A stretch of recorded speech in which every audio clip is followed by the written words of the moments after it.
सबको जय यीशु की। प्रभु क्रिस्त में प्यारे भाइयों बहनों, नव जीवन का संदेश इस शीर्षक के अंतर्गत प्रतिदिन का जीवंत वचनों को सुनने के लिए, समझने के लिए, उसके अनुसार जीने की कृपा मांगने के लिए मैं आप सभी लोगों का हार्दिक स्वागत करता हूं।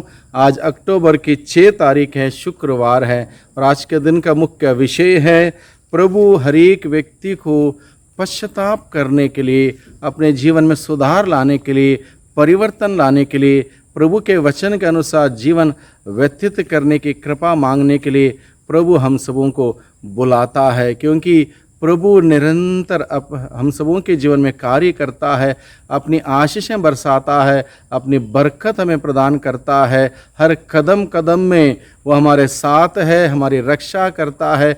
इसलिए वो ईश्वर चाहता है कि हम उसके वचन के अनुसार उसके प्यार को ग्रहण करते हुए उस ईश्वर के साथ दिल से, मन से, आत्मा से हम सभी जुड़े रहें। इसलिए प्रभु हमें बुलाता है। लेकिन बहुत बार क्या होता है, हम अपने ही हिसाब से जीवन व्यतीत करते हैं। हम अपने हृदय को कठोर बना लेते हैं, हम पश्चाताप नहीं करते हैं, हम अपने ही डींग मारते हैं। इस प्रकार से प्रभु की द्वारा दी गई वो कृपा, वो अनुग्रह, वो प्यार, वो आशीष, वो बरकत हम पूर्ण रूप से ग्रहण नहीं कर पाते हैं, और ये बात प्रभु को दुख देता है। जब प्रभु उदारता पूर्वक जो हमें देता है, हम उसको लेने में चूक कर बैठते हैं, लेने में हम लोग भूल कर बैठते हैं। हम कई प्रकार के उलझनों में फंसे रहते हैं, कई प्रकार के हमारी दुर्बलताएं हैं, कई प्रकार की हमारी कमी कमजोरियां हैं, कई प्रकार से हम लोग हठधर्मी बने रहते हैं। इस वजह से जितनी कृपा, अनुग्रह, प्यार और आशीष प्रभु हमें देते हैं, वो हमारे जीवन में प्रवेश नहीं कर पाते हैं। और इसका मुख्य कारण प्रभु हमें बताता है इसके सुसमाचार के द्वारा, पश्चाताप नहीं करना, यानी कि हृदय की कठोरता बनाए रखना। हृदय की कठोरता बनाए रखना एक बड़ा कारण है जिस वजह से हमारा जीवन कुंठित हो जाता है। प्रभु की कृपा से हम लोग भरते नहीं हैं। इसलिए प्रभु आज के वचनों के द्वारा क्या बताता है, धिक्कार तुझे कोरेजिन, धिक्कार तुझे बेथसाइदा। इन दोनों शहरों का, दोनों गांवों का, दोनों समाज का, इलाकों का नाम लेकर प्रभु कहता है, धिक्कार कहता है, क्योंकि प्रभु ने बहुत प्रयास किया, बहुत कोशिश किया, चिन्ह चमत्कार के वचन सुनाया, आशीष दी, बरकत दी, उनके लिए प्रभु ने बहुत सहा। उसके बावजूद वहाँ के लोग पश्चाताप नहीं करना चाहते थे। इसलिए प्रभु ने ये कठोर शब्द इस्तेमाल करते हुए कहा, धिक्कार तुझे कोरेजिन, धिक्कार तुझे बेथसाइदा। जो चमत्कार तुझ में किए गए हैं, यदि वह तीरुस और सीदोन में किए गए होते, यानी कि जो कार्य, जो चमत्कार, जो वचन तुझ में फैलाए गए, किए गए, वो कार्य अगर और कहीं, यानी कि तीरुस और सीदोन जैसे जगह पर किए गए होते, तो वहाँ के लोग कब के पश्चाताप करते, ईश्वर की ओर लौट के आते, अपना जीवन में बदलावट लाते,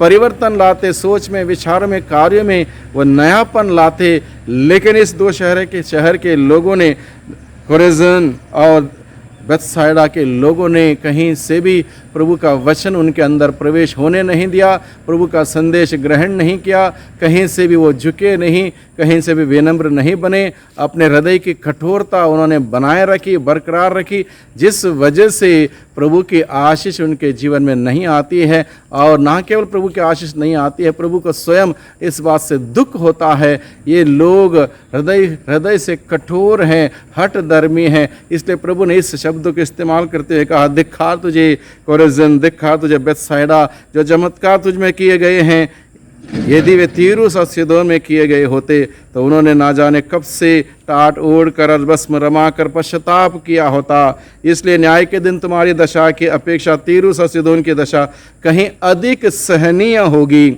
और तो कफरनाऊं, क्या तो स्वर्ग तक ऊंचा उठाया जाएगा? नहीं, तो अधोलोक तक नीचे गिरा दिया जाएगा। जो तुम्हारी सुनता है वह मेरी सुनता है, और जो तुम्हारा तिरस्कार करता है वह मेरा तिरस्कार करता है, जो मेरा तिरस्कार करता है वह उसका तिरस्कार करता है जिसने मुझे भेजा।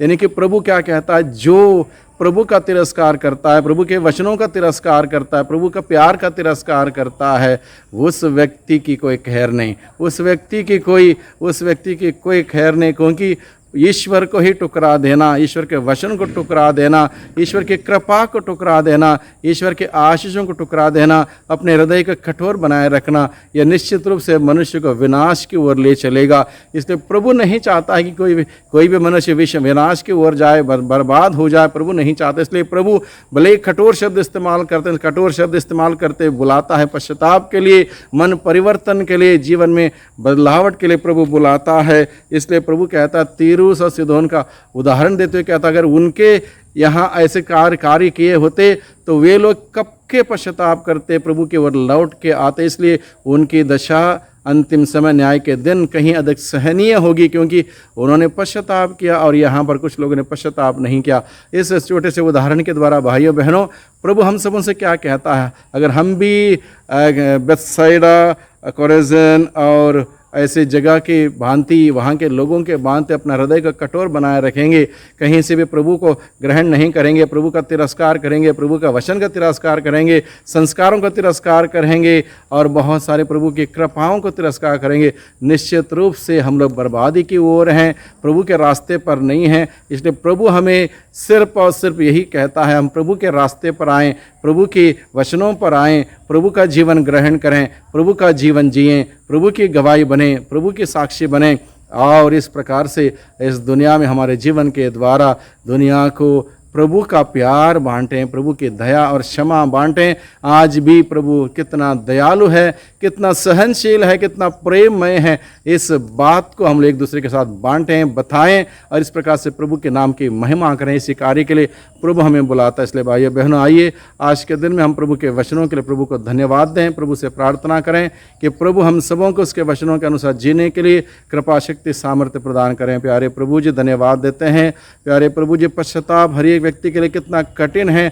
हम बहुत बार चाहते तो हैं, लेकिन सच्चा पश्चाताप नहीं कर पाते हैं, पूर्ण रूप से आपके पास लौट नहीं पाते हैं। कहीं चीज़ें हमें पीछे खींच के रखती हैं, बुराइयाँ, बुरी आदतें, बुरी संगति, बुरे कार्य, उससे जिससे हम उभर नहीं पा रहे हैं, बाहर नहीं आ पा रहे हैं। प्रभु आप हमें आपकी ताकत, आपकी शक्ति, आपके सामर्थ्य में प्रदान कर, जिससे कि सचमुच प्रभु आपके वचनों के अनुसार हम सच्चा पश्चाताप करते हुए एक अच्छा सुंदर क्रिस्त या पवित्र जीवन जीने वाले हम सभी बन सकें। दुआ करते हैं उद्धारकर्ता यीशु मसीह के नाम से, आमीन।